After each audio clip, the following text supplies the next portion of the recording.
ప్రస్తుతం మనతో పాటు కూకట్పల్లి ఎమ్మెల్యే మాధవరం కృష్ణరావు గారు ఉన్నారు. వారితో మాట్లాడి అసలు ఏంటి అనేసి తెలుసుకునే ప్రయత్నం అయితే చేద్దాం. సార్, వీళ్ళకి ఎలా న్యాయం చేయాలి అనేసి అనుకుంటున్నారు? ఎలా న్యాయం చేయబోతున్నారు వీళ్ళకి? ఇవాళ ఎండాకాలం వస్తాయి.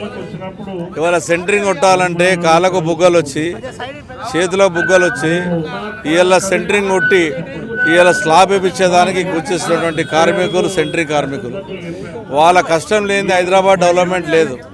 కాబట్టి వాళ్ళకు ఉన్నటువంటి హక్కులను వాళ్ళకు వచ్చేటటువంటి ఏదైతే బిల్డర్ ఇయ్యకనో ఎవరైతే కాంట్రాక్ట్ ఏరియాలో చాలా ఇబ్బంది పడుతూ ఉన్నారు. కొంతమంది బిల్డింగ్ మీద పడి చనిపోతూ ఉన్నారు. కొంతమంది ఆర్థిక పరిస్థితి లేక భయపడుతూ ఉన్నారు. ఇవాళ హైడ్రావాలు కానీ మున్సిపల్ అధికారులు కానీ వాళ్ళ డబ్బును పలగొడుతూ ఉన్నారు. కొంతమంది స్క్రాప్ అమ్ముతూ ఉన్నారు.